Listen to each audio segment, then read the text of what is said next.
जय श्री राम दोस्तों, स्वागत है आपका अपने चैनल स्टूडेंट पॉइंट वीडी में। तो आई होप आप सभी लोग अच्छे होंगे। तो हम एचपी टेट के लिए केमिस्ट्री का क्रैश कोर्स कर रहे हैं, जिसमें हम 25 डेज में सारे टॉपिक को कंप्लीट करेंगे।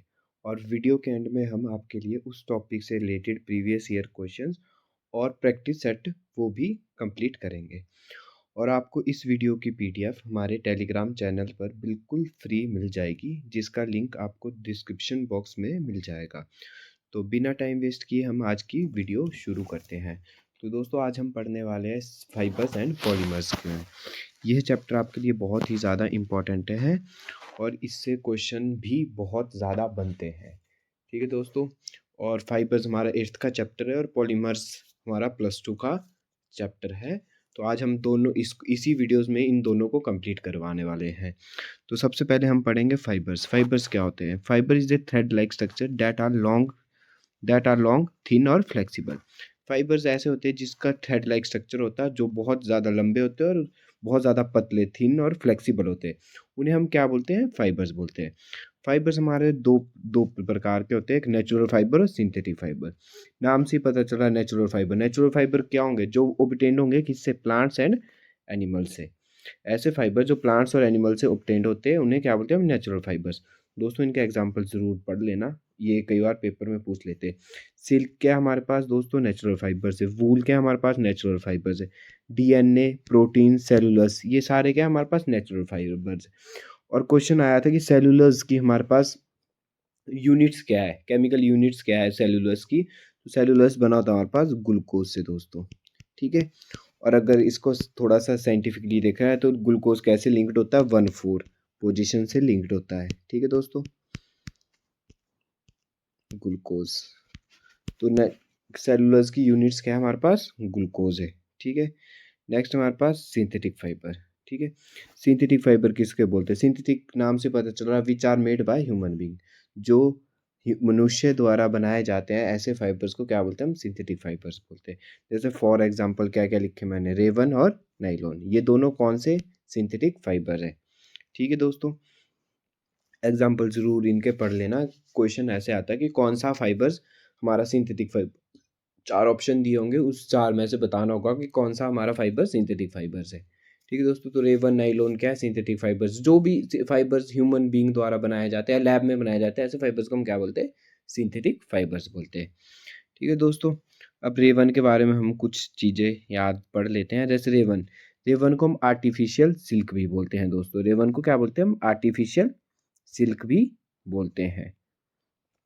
ठीक है, ये क्वेश्चन आया था, which is called artificial silk. तो rayon is called artificial silk. ठीक है दोस्तों, और ये किससे निकलता है? Chemical treatment of wood pulp. ठीक है, कहाँ से निकलता है rayon? Chemical treatment of wood pulp को जब हम करते हैं तो वहां से हमारे को ओबिटेंट होता है क्या? रेवन। ठीक है दोस्तों, नेक्स्ट हमारे पास नाइलोन। नाइलोन क्या हमारे पास? नाइलोन हमारे पास fully field process synthetic fibre है, जो पूरे तरीके से प्रोसेस फुली हमारा फर्स्ट फाइबर ऐसा जो पूरी तरीके से प्रोसेस्ड होके हमारा तैयार हुआ था। ठीक है, तो कौन सा फाइबर है वो? नाइलोन। ठीक है, नाइलोन किससे बना होता है दोस्तों? कोल, वाटर एंड एयर से। नाइलोन किससे बना होता है? कोल, वाटर और एयर से। ठीक है दोस्तों, और इसकी जो हमारे पास मोनोमर यूनिट होती है नाइलोन की, इसको याद रखना दोस्तों, पूछ लेते कई बार। पॉलीअमाइड्स। कौन सी यूनिट होती है हमारी? पॉलीअमाइड्स। मोनोमर यूनिट क्या है हमारा इसकी? पॉलीअमाइड्स। और पॉलीअमाइड्स किससे बना होता है? हेक्सा मिथाइल डाइअमीन और एडिपिक एसिड से। इसको हम आगे पढ़ेंगे अभी। ठीक है, पर इतना पता होना चाहिए कि नाइलोन किससे बना था? कोल, वाटर, एयर से। या मोनोमर यूनिट क्या है इसकी? पॉलीअमाइड, जिसकी मोनोमर यूनिट है। और हमारा first fully process synthetic fibre है। ऐसा पहला फाइबर जो प्रोसेस सिंथेटिक ऐसा पहला सिंथेटिक फाइबर जो सबसे पहले प्रोसेस हुआ था। ठीक है दोस्तों, वो कौन सा है? नाइलोन। नेक्स्ट हमारे पास प्लास्टिक। प्लास्टिक किसको बोलते हैं? Plastic is made up of natural material such as cellulose, coal, salt, natural gas और क्रूड ऑयल से जो चीज़ें बनी होती हैं, इन सबके मिक्सचर से जो चीज़ बनी होती है उसे हम क्या बोलते हैं? प्लास्टिक। ठीक है दोस्तों, प्लास्टिक का एग्जांपल क्या है? पॉलीथीन। पॉलीथीन क्या है? प्लास्टिक है। पॉलीथीन की मोनोमर यूनिट क्या है? इथाइलीन। क्या मोनोमर इसकी यूनिट है पॉलीथीन की? इथाइलीन। याद रखना दोस्तों, पूछ भी लेते हैं। Ethylene monomer unit of polythene क्या है? इथाइलिन। और इथाइलिन का फॉर्मूला क्या होता है? C2H4 दोस्तों, ठीक है। क्या फार्मूला होता है? C2H4। और ये हमारा क्या है? सिंथेटिक फाइबर है। पॉलीथीन क्या हमारा? सिंथेटिक फाइबर है, ठीक है दोस्तों। पॉलीथीन भी हमारा क्या है? Synthetic fibre. प्लास्टिक हमारे दो प्रकार के होते हैं, थर्मोप्लास्टिक और थर्मोसेटिंग। इससे भी क्वेश्चन 100% आता ही आता है, ये बहुत ज़्यादा इंपॉर्टेंट है, थर्मोप्लास्टिक और थर्मोसेटिंग, ठीक है दोस्तों। थर्मोप्लास्टिक कौन से प्लास्टिक होते हैं? Which get deform easily on heating, मतलब हीट करने पे क्या कर देते हो, या तो बेंड हो जाते हैं इजली। ऐसे प्लास्टिक जो हीट करने पे बेंड हो जाते हैं, जैसे पॉलीथीन है, वो क्या हो जाता है, जैसे हम उसको हीट करते हैं तो थोड़ा सिकुड़ना शुरू हो जाता है, कॉन्ट्रास्ट हो जाना शुरू हो जाता है, तो ऐसे को क्या बोलते हैं हम? थर्मोप्लास्टिक बोलते हैं। एग्जाम्पल क्या है इसका? पॉलीथीन, पीवीसी, पॉलीस्टाइरीन, ये सारे किसके एग्जाम्पल है? एग्जाम्पल जरूर याद करना दोस्तों, एग्जाम्पल से ही क्वेश्चन आता है। HP टैट एग्जाम्पल से ही क्वेश्चन पूछता है, ठीक है। तो थर्मोप्लास्टिक कौन से प्लास्टिक होते हैं? Which get deform easily on heating, heating करने पे क्या हो जाते हैं? जो इजली डिफॉर्म हो जाते या अपनी शेप चेंज कर देते, ऐसे प्लास्टिक को हम क्या बोलते हैं? थर्मोप्लास्टिक बोलते हैं। इसके एग्जांपल पॉलीथीन, पीवीसी और पॉलीस्टाइरीन। थर्मोसेटिंग पॉलीमर क्या होते हैं? इसके बिल्कुल opposite. These are the plastic which can not be soft by heating, मतलब वो हीटिंग करने पे सॉफ्ट नहीं होते, ऐसे प्लास्टिक को हम क्या बोलते हैं? थर्मोसेटिंग प्लास्टिक बोलते हैं। एग्जाम्पल इसके क्या होते हैं? सिलिकॉन, फिनोलिक, बेकलाइट और मेलेमाइन। ये दो एग्जाम्पल जरूर याद रखना दोस्तों, क्या? बेकलाइट और मेलेमाइन। बेकलाइट और मेलेमाइन किसके एग्जाम्पल दोस्तों? थर्मोसेटिंग प्लास्टिक के। और थर्मोसेटिंग प्लास्टिक का एग्जाम्पल है बेकलाइट और मेलेमाइन, और थर्मोप्लास्टिक का एग्जाम्पल है पॉलीथीन, पीवीसी और पॉलीस्टाइरीन, ठीक है दोस्तों। यहाँ तक सबको समझ आ गया। नेक्स्ट पढ़ेंगे हम हमारा, हाँ ये बात भी याद रखना कि एक मेलेमाइन प्लास्टिक है, वो क्या फ्लेम रेजिस्टेंस होता है, ठीक है। मतलब मेलेमाइन में क्या होता है कि हमारे जल्दी से हमारे पास फ्लेम नहीं पकड़ता। जो हमारी जैकेट बनी होती है, ठीक है, जो फ्लेम रेजिस्टेंस जैकेट बनी होती है, जैसे कौन पहनते हैं? उनको फायरमैन पहनते हैं, ठीक है। ऐसी प्लास्टिक जिसमें आग जल्दी नहीं पकड़ती, तो ऐसे कौन से होते हैं? मेलेमाइन से होते बने। ये दोस्तों याद रखना, मेलेमाइन जो कि फ्लेम रेजिस्टेंस होते हैं, जिसमें आग जल्दी नहीं पकड़ते। तो ऐसे फायर प्रूफ मटेरियल भी किससे बना होगा? मेलेमाइन से। मतलब जो आग नहीं पकड़ेगा उसको क्या बोलेंगे? फायर प्रूफ मटेरियल बोलेंगे। तो वो किससे बना था? मेलेमाइन से बना था। और ये HP टेट में प्रीवियस ईयर में क्वेश्चन आया हुआ है, ठीक है दोस्तों। नेक्स्ट हमारे पास पॉलीमर्स। पॉलीमर्स क्या होते हैं? हाइयर मॉलिक्यूलर मास होता है, एक बहुत बड़े एक मॉलिक्यूलर मास होता है, विच कंसिस्ट किससे बना होता है दोस्तों? Repeating structural unit of corresponding monomers. कोई एक मोनोमर जब बार बार रिपीट हो रही है, ठीक है, उससे जो हमारे पास मॉलिक्यूल तैयार होगा उसको क्या बोलेंगे? हम पॉलीमर्स बोलेंगे, ठीक है। जैसे कि कोई मान लो मोनोमर यूनिट है, टेफ्लॉन की क्या होती है? CF2 होती है, ठीक है। तो ये ना बहुत सारे CF2 आपस में कंबाइन होकर यहाँ पे हम क्या लिख देते हैं? N number. तो बहुत सारे CF2 क्या है? मोनोमर यूनिट है। तो बहुत सारे CF2 आपस में कंबाइन होके क्या बना देते हैं दोस्तों? पॉलीमर बना देते हैं, ठीक है दोस्तों। यहाँ तक सबको समझ आ गया?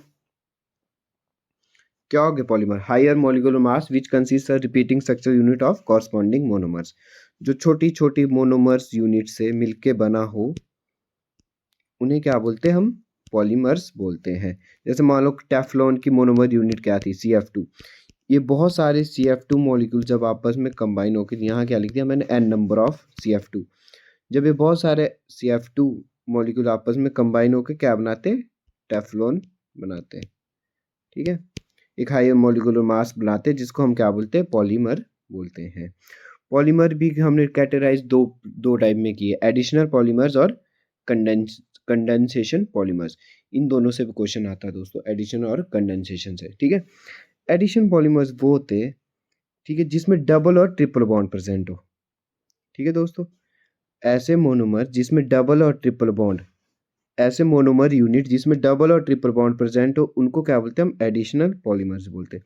इनके एग्जांपल दोस्तों, एग्जांपल मैं बार बार बोल रहा हूँ आपको, एग्जांपल लर्न करने, एग्जांपल से ही क्वेश्चन बनते हैं। टेफ्लॉन, ठीक है। टेफ्लॉन क्या है हमारे पास दोस्तों? टेफ्लॉन अभी अभी बताया मैंने आपको। टेफ्लॉन की मोनोमर यूनिट क्या है हमारे पास?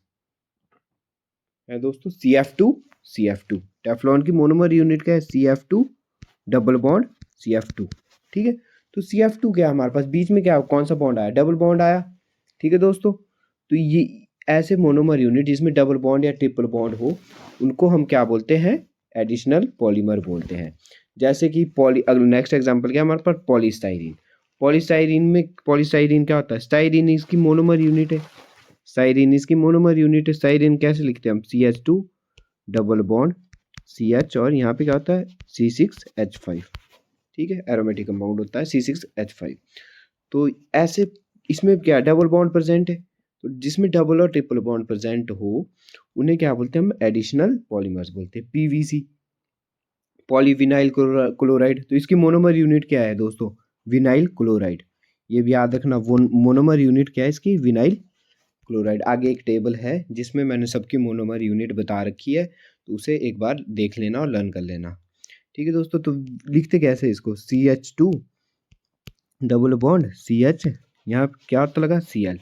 ठीक है, इसमें क्या डबल बॉन्ड प्रेजेंट है, तो ऐसे पॉलीमर जिसमें डबल और ट्रिपल बॉन्ड प्रेजेंट हो उन्हें हम क्या बोलते हैं, एडिशनल पॉलीमर बोलते हैं। नेक्स्ट हमारे पास कंडेंसेशन पॉलीमर्स। कंडेंसेशन पॉलीमर्स किसको बोलते हैं, in which smaller monomers react with each other to form a large structural unit। एक छोटी मोनोमर यूनिट क्या जब रिएक्ट करती किसी लार्ज मॉलिक्यूल से, लार्ज मॉलिक्यूल से जब वो रिएक्ट करती है और जिसकी उसके बाद क्या होता है, वाई रिलीजिंग बाय प्रोडक्ट, उसमें कोई प्रोडक्ट रिलीज होता है, कौन कौन से, वाटर और मिथेनॉल जब रिमूव होते हैं, तो ऐसे पॉलीमर्स को हम क्या बोलते हैं दोस्तों, कंडेंसेशन पॉलीमर्स बोलते हैं। एग्जाम्पल से आपको समझ आ जाएगा, पहले इसका एग्जाम्पल लर्न करो। मेलेमाइन क्या है, कंडेंसेशन पॉलीमर। नाइलॉन 66 क्या है, कंडेंसेशन पॉलीमर। नाइलॉन 6 यूरिया, ये सारे क्या है, कंडेंसेशन पॉलीमर। ये क्वेश्चन आया था दोस्तों, nylon 6 is a additional polymer या कंडेंसेशन पॉलीमर्स। ठीक है, ये क्वेश्चन आया था पेपर में कि नाइलॉन 6 कौन सा पॉलीमर्स है, तो ये कौन सा है, कंडेंसेशन पॉलीमर्स है। जैसे मैंने यहाँ पे इसका स्ट्रक्चर भी बनाया है, अगर आपको वीडियोस क्लियर दिखाई दे रही है, मैं ज़रा ऊपर कर लेता हूँ। ठीक है, नाइलॉन 6 की मोनोमर यूनिट क्या है दोस्तों, ये क्वेश्चन भी आया था। नाइलॉन 6 की मोनोमर यूनिट क्या है, कैप्रोलैक्टम। क्या है दोस्तों, कैप्रोलैक्टम। और कैप्रोलैक्टम कैसे बनता है, ये थोड़ा टेढ़ा हो गया, C डबल बॉन्ड O, इसके साथ क्या लगा होता है, इसके साथ लगा होता है हमारे पास N और यहाँ लगा होता है H। ठीक है दोस्तों, इसको क्या बोलते हैं हम, कैप्रोलैक्टम बोलते हैं। ठीक है, जब ये वाटर के प्रेजेंस में क्या होता है दोस्तों, ठीक है, यहाँ पे H2O में क्या हो गया, यहाँ पे NH2 बन गया, जो यहाँ पे NH था वो क्या बन गया, NH2 बन गया। ठीक है, इसमें CH2 के कितने मॉलिक्यूल दोस्तों, 5 है, CH2 5 और C double bond O OH। ठीक है, जैसे कि यहाँ देख पा रहे हो, जब इसकी पॉलीमराइजेशन होती है दोस्तों तो वाटर रिमूव होता है। क्या रिमूव होता है, वाटर। तो जिसमें वाटर या मिथेनॉल रिमूव हो एज अ साइड प्रोडक्ट, तो ऐसे पॉलीमर्स को क्या बोलते हैं हम, कंडेंसेशन पॉलीमर्स बोलते हैं। ठीक है दोस्तों, अब क्या हो गया कि देखो इसका था H2N, कितने मॉलिक्यूल्स थे, CH2 5 और C double bond O OH। ठीक है, अब क्या होता है दोस्तों कि एक H यहाँ से रिमूव होता है और एक OH यहाँ से रिमूव हो गया। ठीक है, क्या क्या रिमूव हुआ, एक H यहाँ से और एक OH रिमूव हुआ, तो क्या रिमूव हुआ, H2O रिमूव हो गया दोस्तों। क्या रिमूव हो गया, H2O रिमूव हो गया, बचा क्या क्या, यहाँ से एक H रिमूव हुआ था यहाँ से, तो क्या यहाँ क्या बचा, NH बचा। ठीक है, बाकी ऐसे ही रहेगा CH2 5 और यहाँ क्या बचा, C डबल बॉन्ड O, क्योंकि OH तो रिमूव हो गया था। ठीक है दोस्तों, तो ये इसका पॉलीमराइजेशन, जब एक N मॉलिक्यूल्स जब आपस में कंबाइन होंगे तो क्या बनेगा, यहाँ पे देख जैसा आप देख पा रहे होंगे, तो ये क्या बनेगा, नाइलॉन 6 की पॉलीमराइजेशन हो गई। ठीक है, और इसकी मोनोमर यूनिट क्या थी दोस्तों, कैप्रोलैक्टम थी। और लॉस किसका हुआ, वाटर का लॉस हुआ।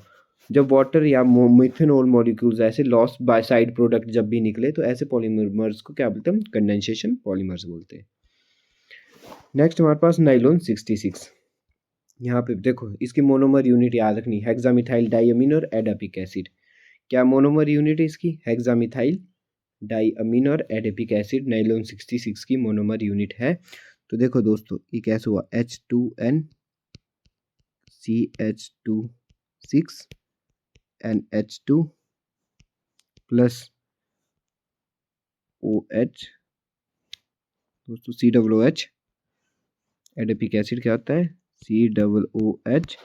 CH2 के कितने मॉलिक्यूल होते हैं? 4 होते हैं। COOH। ठीक है, अब इसमें क्या होता है? वाटर लॉस होता है। वाटर कैसे होगा? एक H यहाँ से रिमूव होगा, ठीक है दोस्तों, और यहाँ से क्या रिमूव होता है? OH रिमूव होता है। यहाँ से क्या रिमूव होता है? OH और एक H रिमूव हो गया तो क्या बनेगा? वाटर। ठीक है, क्या बनेगा? वाटर बनेगा। यहाँ से भी H रिमूव हुआ, यहाँ से भी क्या होगा? एक H रिमूव होगा, और यहाँ से भी क्या रिमूव होगा? OH रिमूव होगा। बचा क्या क्या दोस्तों? यहाँ से H रिमूव हुआ तो क्या बचा था? NH। CH2 वैसे ही रह गया। यहाँ से भी एक H रिमूव हुआ था, यहाँ से क्या बचा था? NH। ठीक है, साथ में यहाँ से OH रिमूव हो गया था, क्या बचा दोस्तों? CO, मतलब C डबल बॉन्ड O बच गया था। ठीक है, साथ में क्या? CH2 यहाँ से OH रिमूव हो गया था तो क्या बचा था? C double bond O। तो ये क्या होगी? पॉलीमराइजेशन होगी। और H2O कितने निकले दोस्तों? एक H और एक OH, यहाँ से H2O निकला। सेम वैसी एक H यहाँ से और एक OH यहाँ से। यहाँ से क्या हो गया? 2 मॉलिक्यूल ऑफ H2O रिमूव हो गए। देखो H2O रिमूव हुआ इससे भी, तो ऐसे पॉलीमर्स को क्या बोलते हैं? हम कंडेंसेशन पॉलीमर्स बोलते हैं। ठीक है, इनकी मोनोमर यूनिट याद होनी चाहिए दोस्तों, पेपर में यही आती है मोनोमर यूनिट कि नाइलॉन 66 की मोनोमर यूनिट क्या है? एडिपिक एसिड होगा ऑप्शन में, या हेक्सामिथाइल डाइअमीन होगा। ठीक है दोस्तों, एक टेबल मैंने बना रखा है आपको, इस टेबल से आपको सबकी मोनोमर यूनिट यहाँ पे लिखी हुई है, तो एक बार हम इसको भी पढ़ लेते हैं। ठीक है, यूरिया की मोनोमर यूनिट क्या होती है दोस्तों? यूरिया और फॉर्मल्डिहाइड। फॉर्मल्डिहाइड किसकी होती है? यूरिया की होती है। बेकलाइट, इस क्वेश्चन भी आया था दोस्तों। बेकलाइट की मोनोमर यूनिट क्या है? फिनोल, ये याद रखना। बेकलाइट की मोनोमर यूनिट क्या है दोस्तों? फिनोल। और ये सारे किसके एग्जाम्पल है? ये सारे कंडेंसेशन पॉलीमर के एग्जाम्पल है। ठीक है, और साथ में क्या है? HCHO, फॉर्मल्डिहाइड, बेकलाइट की मोनोमर यूनिट है। मेलेमाइन की मोनोमर यूनिट क्या है? मेलेमाइन, और साथ में क्या है? HCHO, formaldehyde. ठीक है दोस्तों, तीनों में फॉर्मल्डिहाइड है। यूरिया की क्या था? कि यूरिया था। बेकलाइट की याद रखना दोस्तों, फिनोल होती है। ये वाला क्वेश्चन इंपॉर्टेंट है, ये वाला इंपॉर्टेंट क्वेश्चन है दोस्तों। बेकलाइट की मोनोमर यूनिट क्या है? फिनोल, साथ में फॉर्मल्डिहाइड। मेलेमाइन की मेलेमाइन और फॉर्मल्डिहाइड। अगला दोस्तों डेक्रॉन। ठीक है, ये क्वेश्चन डेक्रॉन के नाम से आता है। ठीक है, तो इसकी मोनोमर यूनिट क्या है? टेरापिथाइलिक एसिड और इथाइलिन ग्लाइकोल। ठीक है दोस्तों, इथाइलिन ग्लाइकोल तो सबको पता होगा क्या होता है? CH2OH। यहाँ पे तो दोस्तों ऐसे बताया, पर CH2OH, CH2OH, इसको क्या बोलते हैं हम? इथाइलिन ग्लाइकोल बोलते हैं। और ये किसकी यूनिट होती है? डेक्रॉन की। ठीक है, ग्लिप्टल, ये भी दोस्तों बहुत ज़्यादा इंपॉर्टेंट है। ग्लिप्टल की यूनिट क्या होती है? इसमें टेरापिथाइलिक एसिड था, इसमें सिर्फ पिथाइलिक एसिड था। ठीक है दोस्तों, पिथाइलिक एसिड और साथ में क्या? Ethylene glycol. इसमें भी क्या था? इथाइलिन ग्लाइकोल था। ठीक है दोस्तों, ये तो बहुत ही ज़्यादा ज़रूरी है, इंपॉर्टेंट, बहुत ही मोस्ट इंपॉर्टेंट है हमारा नाइलॉन 66। ठीक है, नाइलॉन 66 की क्या है? एडिपिक एसिड और हेक्सामिथाइल डाइअमीन। ठीक है दोस्तों, ये तो बहुत ज़्यादा इंपॉर्टेंट है।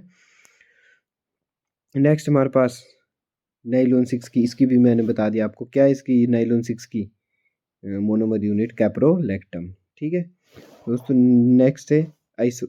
हाँ, ये भी बहुत ही ज़्यादा इंपॉर्टेंट है, ये तो 2-3 बार भी रिपीट हो चुका है। ठीक है, नेचुरल रबड़ की मोनोमर यूनिट क्या है? आइसोप्रीन। नेचुरल रबड़ की मोनोमर यूनिट क्या है? आइसोप्रीन। और इसका स्ट्रक्चर क्या है? इसको साथ में इस नाम से जाना जाता है दोस्तों, याद रखना, 2 मिथाइल ब्यूटा 1,3 डाइईन। ठीक है दोस्तों, 2 मिथाइल ब्यूटा 1,3 डाइओइन। ठीक है, कई बार दोस्तों आइसोप्रीन नहीं होता ऑप्शन में। ऑप्शन में क्या होगा? 2 मिथाइल ब्यूटा 1,3 डाइईन। ठीक है, समझ आ गया यहाँ तक? ठीक है, ओके। नेक्स्ट हमारे पास ब्यूनास। ब्यूनास की हमारे पास क्या होती है? ब्यूना, याद रखना, एस लास्ट में लिखा होगा। अगर ब्यूना एस लास्ट में लिखा है दोस्तों, तो इसकी क्या है? स्टाइरीन। और अगर एन लिखा है, ब्यूना एन लास्ट में, तो इसकी क्या है? एक्रोनाइट्राइल। ठीक है दोस्तों, ब्यूनारिस और ब्यूना एन समझ आ गया। ब्यूनास की एक तो ब्यूटाडाइन होगी, साथ में क्या होगा? स्टाइरीन। ठीक है दोस्तों, ब्यूनास में क्या होगा? एक्रोनाइट्राइल होगा। ठीक है, और साथ में क्या होगा? ब्यूटाडाइन। ब्यूटाडाइन दोनों में है। ठीक है दोस्तों, फर्क इतना है कि ब्यूना एस होगा तो स्टाइरीन होगा, अगर एन होगा तो एक्रोनाइट्राइल होगा। ठीक है दोस्तों, इसमें भी फर्क ये है कि जब स्टाइरीन होता है तो साथ में क्या लगा होगा था C6H5, और जब नाइट्राइल होगा तो CN लगा होगा, बाकी सेम है। ठीक है दोस्तों, ये भी बहुत ज़्यादा इंपॉर्टेंट है नियोप्रीन। ठीक है, सिंथेटिक, अगर नेचुरल रबड़ पूछा होगा तो नेचुरल रबड़ की मोनोमर यूनिट क्या थी दोस्तों? नेचुरल रबड़ की मोनोमर यूनिट क्या थी? आइसोप्रीन। और अगर सिंथेटिक रबड़ पूछा होगा तो उसकी मोनोमर यूनिट क्या है? नियोप्रीन। ठीक है दोस्तों, और आइसोप्रीन का फार्मूला क्या था? 2 मिथाइल ब्यूटा 1 3 डाइओइन। इसमें इसका PSC नेम क्या है? 2 क्लोरो ब्यूटा 1 3 डाइइन। ठीक है दोस्तों, समझ आ गया? 2 क्लोरो ब्यूटा 1 3 डाइइन। ठीक है दोस्तों, ये किसकी यूनिट है? नियोप्रीन। और नियोप्रीन किसका एग्जाम्पल है? नियोप्रीन किसकी मोनोमर यूनिट है दोस्तों? सिंथेटिक फाइबर की। और नेचुरल फाइबर की क्या थी? आइसोप्रीन। ठीक है दोस्तों, नेक्स्ट पढ़ते हैं हम। ये सारे कंडेंसेशन के पॉलीमर थे। आगे जितने भी पॉलीमर आएंगे ये एडिशन पॉलीमर का एग्जाम्पल है। ठीक है दोस्तों, जैसे पॉलीथीन का क्या था? इथीन मोनोमर यूनिट थी। ठीक है दोस्तों, टेफ्लॉन, ये पेपर में आया था। टेफ्लॉन की मोनोमर यूनिट क्या है? CF2 double bond CF2। ठीक है, इथीन क्या होता है? CS2 डबल बॉन्ड Cl2, मतलब C2H4 क्या होता है? इथीन। ठीक है, C2F4 क्या होगा हमारे पास? टेफ्लॉन। ठीक है दोस्तों, अगला आता है एक्रोनाइट्राइल। एक्रोनाइट्राइल क्या होता है? CS2CH, यहाँ पे क्या होगा? CN। ठीक है दोस्तों, और ये क्या होगा? CS2 double bond CN। और अगर इसकी जगह क्या होगा? C6H5 लग गया CN की जगह, तो उसको क्या बोलते हैं? पॉलीस्टाइरीन बोलते हैं। ठीक है दोस्तों, यहाँ तक सबको समझ आ गया? ठीक है, और PVC की मोनोमर यूनिट क्या है? विनाइल क्लोराइड, ये भी पेपर में आई थी। ठीक है दोस्तों, ये 3 यूनिट है, देखो ध्यान से देखना, CS2 डबल बॉन्ड CH। ठीक है, अगर CH के साथ Cl है तो बन जाएगा विनाइल क्लोराइड। ठीक है दोस्तों, और अगर CH के साथ क्या है? CH के साथ C6H5 है तो बन जाएगा हमारे पास दोस्तों स्टाइरीन।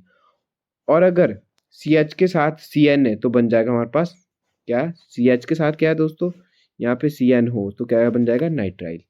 अगर Cl है तो विनाइल क्लोराइड, और C6H5 है तो स्टाइरीन। ठीक है दोस्तों, यहाँ आई होप आप सभी को समझ आ गए होंगे। ये किसके एग्जाम्पल थे? एडिशन पॉलीमर्स के। एडिशन के क्यों थे? क्योंकि इन सब में क्या है? डबल बॉन्ड प्रेजेंट है।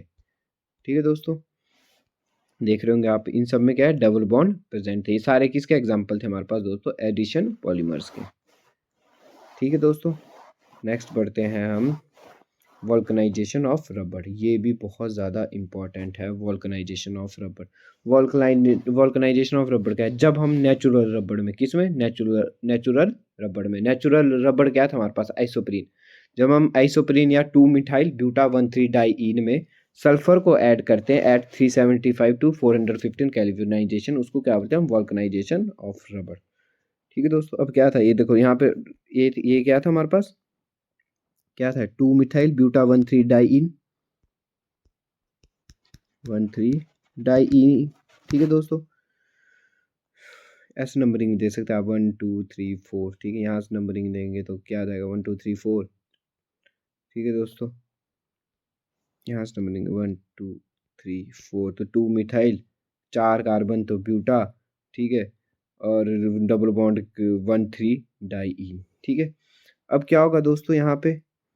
ठीक है, ये दो हमारे पास दिए हुए। ठीक है, जब इनमें सल्फर ऐड हो गया, इन दोनों में क्या हो गया? ये बीच में सल्फर ऐड हो गया, यहाँ पे सल्फर ऐड हो गया, यहाँ पे सल्फर ऐड हो गया, तो उसको क्या बोलते हैं हम? वॉल्कनाइजेशन ऑफ रबड़।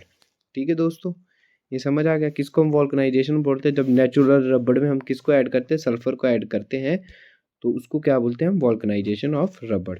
और क्यों ऐड करते हैं हम? ये क्वेश्चन आया था टेट में। To increase the elasticity. ठीक है दोस्तों, क्यों ऐड करते हैं हम इसको? टू इंक्रीज दी इलास्टिसिटी को बढ़ाने के लिए हम इसमें क्या ऐड करते हैं? हम सल्फर को ऐड करते हैं। तो ये क्या है हमारे पास? वॉल्कनाइजेशन ऑफ रबड़ भी बोलते हैं जब हम सल्फर को ऐड करते हैं नेचुरल रबड़ में। नेक्स्ट हमारे पास मोनोमर यूनिट ऑफ, ये मैंने बता दी दोस्तों, मोनोमर यूनिट ऑफ नेचुरल रबड़ क्या होगी? आइसोप्रीन। आइसोप्रीन को क्या लिखते हैं हम? 2 मिथाइल 1 3 ब्यूटा डाइइन।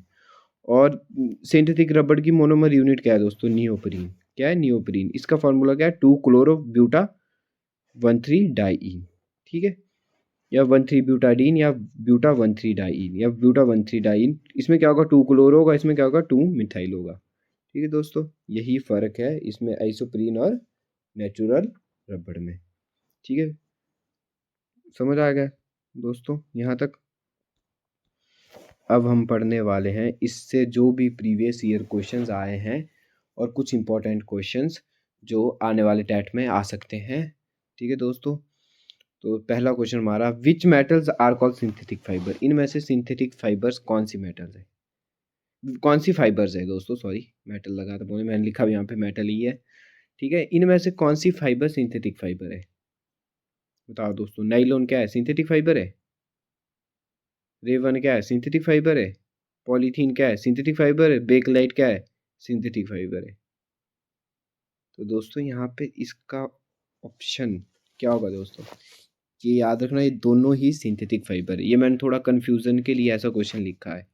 ठीक है, या तो यहाँ पे क्या होगा, ऑप्शन ए एंड बी होगा। ठीक है, बोथ ए एंड बी होगा। ठीक है, तो यहाँ पे नाइलॉन और रेवन क्या है, दोनों ही हमारे पास सिंथेटिक फाइबर है। ठीक है दोस्तों, नेक्स्ट हमारे पास, what are the example of thermosetting plastic. इनमें से थर्मोसेटिंग प्लास्टिक कौन सा है।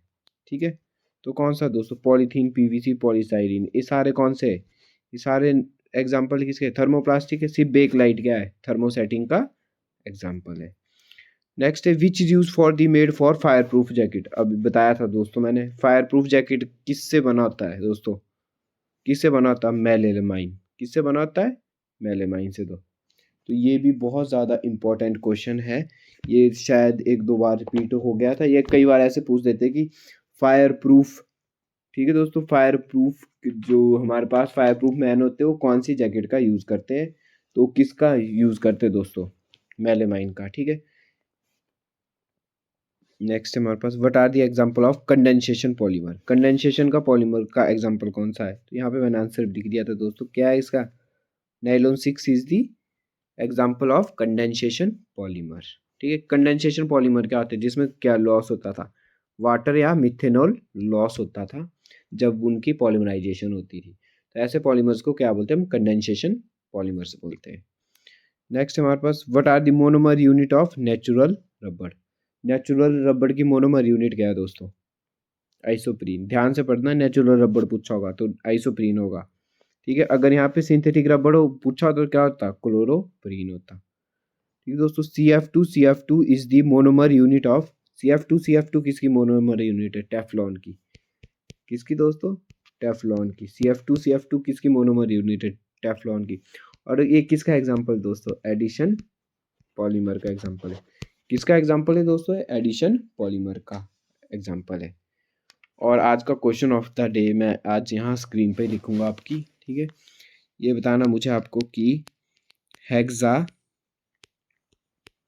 हेक्सामिथाइलिन